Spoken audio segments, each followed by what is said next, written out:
Hello everyone, welcome back to my channel. This is Sonia Musakutti and today I will be talking about the investigations in dentistry. So as usual, don't forget to subscribe my channel, like and share this video, and also please press the bell icon so that you don't miss any notifications. So coming into our topic, the investigations in dentistry can be divided into many groups and they include clinical methods, photodiagnosis, histopathological examinations, molecular methods, immunofluorescent procedures, caries activity test, hematological investigations, blood chemistry, radiological investigations, and so on. Talking about all the subtypes of investigations here will make this video very long. So in order to make this video short, I will be including only the most important points under each category. So the first group of investigations are clinical methods. This include toluidine blue staining, Lugol's iodine test, Visilite, and acridine binding method. First we will go about the toluidine blue staining. The use of toluidine blue dye as a mouthwash or topical application is used as an aid to diagnose cancer and potentially malignant lesions. The toluidine blue stain is acidophilic in nature and thus it stains acidic tissue components like DNA and RNA. Dysplastic cells contain more DNA than normal cells.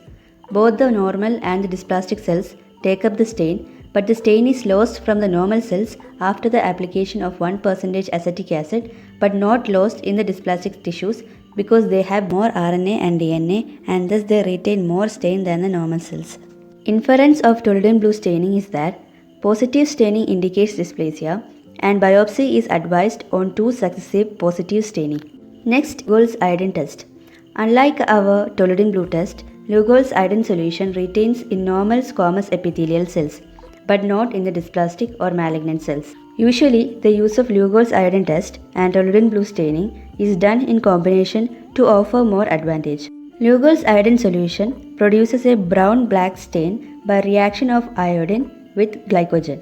The proliferating epithelium have less amount of glycogen content and thus they do not stain. Next investigation under the clinical method is Visilite. It is non-toxic chemiluminescent light that is shined in the mouth.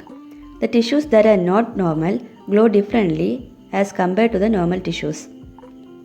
Normal tissue absorb Visilite and they appear dark, while the dysplastic cells appear white because they have larger amount of nucleus and this will reflect the light giving white appearance. Next investigation under the clinical method is acridine binding method. In this method, acriflavin, an orange powder derived from acridine, is taken up by the desquamated buccal cells and this uptake is measured. The dysplastic cells will stain more because they have more DNA than the normal cells. Next group of investigations after the clinical method is photodiagnosis. This is an optic method used for early diagnosis. It is based on fluorescence measurement. Light-induced fluorescence spectroscopy is useful for early cancer detection in oral cavity. These include 5-ALA-mediated fluorescent endoscopic imaging, 5-ALA-mediated digitized fluorescence endoscopic imaging, autofluorescence spectroscopy, fluorescence photography, and so on. The next group of investigations are the histopathological examinations. These include biopsy, exfoliative cytology, FNAC, oral CDX test, etc. So, coming into biopsy. As you all know, the process of surgically removing tissue from a patient for histopathological examination is called as biopsy. Apart from the diagnosis, biopsy can be also used to grade tumors, assess management, and to evaluate recurrence. There are basically 5 types of biopsies: excisional biopsy, incisional biopsy, punch biopsy, intraosseous biopsy, frozen section biopsy. The first one is excisional biopsy. Total excision of a small lesion for microscopic examination is called as excisional biopsy. It is a therapeutic as well as a diagnostic procedure. Next is the incisional biopsy. Removal of a wedge-shaped specimen of pathological tissue along with surrounding normal zone is called as incisional biopsy. In punch biopsy, a sharpened hollow tube several millimeters in diameter is rotated until underlying bone or muscle is reached. The tissue is removed in the same manner as an incisional or excisional biopsy. The intraosseous type of biopsy is less frequently performed. Frozen section biopsy is performed in order to get an immediate histological report of a lesion. It is done to determine whether the lesion is malignant or not. The tissue obtained from the lesion is kept in deep freeze and then the frozen tissue is sectioned and stained to get the diagnosis. Next investigation coming under the histopathological examination is the exfoliative cytology. It is also called as pap smear. In this, the surface of the lesion is either wiped with some sponge material or scraped to make a smear. It is a microscopic examination of cells shed from an epithelium. The advantages of pap smear include time saving, painless, cost effective, and there is no need of anesthesia. Next investigation coming under the histopathological examination is FNAC or fine needle aspiration cytology. It is defined as a microscopic examination of an aspirate obtained by inserting a fine needle into the lesion. It is painless and a safe procedure for rapid diagnosis. Next is the oral CDX test. It is highly specialized computer assisted analysis of an oral brush biopsy performed on oral tissue. It is the most recent development in oral biopsy. The next group of investigations in dentistry include molecular methods. This include quantification of nuclear DNA content, tumor markers, microsatellite markers, and so on. The next group of investigations in dentistry are immunofluorescence procedures. This include direct immunofluorescence, indirect immunofluorescence, and sandwich technique of immunofluorescence. So, what is immunofluorescence procedure?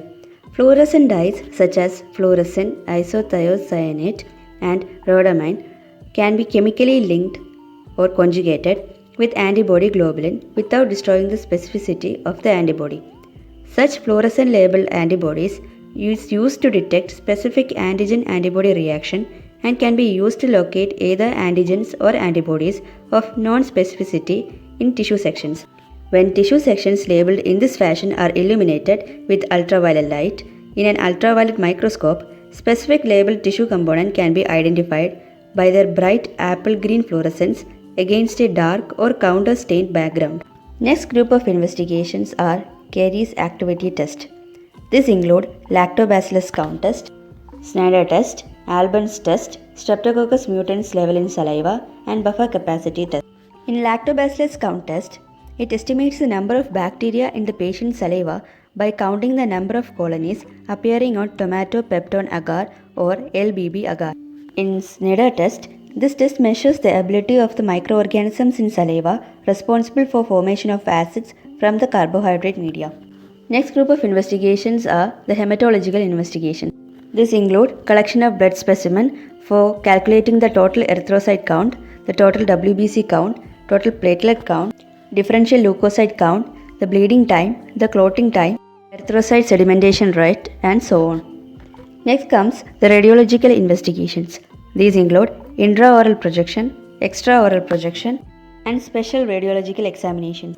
Our normal intraoral periapical radiographs, occlusal radiographs, and bite wings come under the intraoral projection, while the special radiological examinations include OPG, ultrasound, MRI scanning, CT scanning, digital radiography, etc. There are various important investigations which are required for the diagnosis and treatment plan of various disorders related to the oral cavity.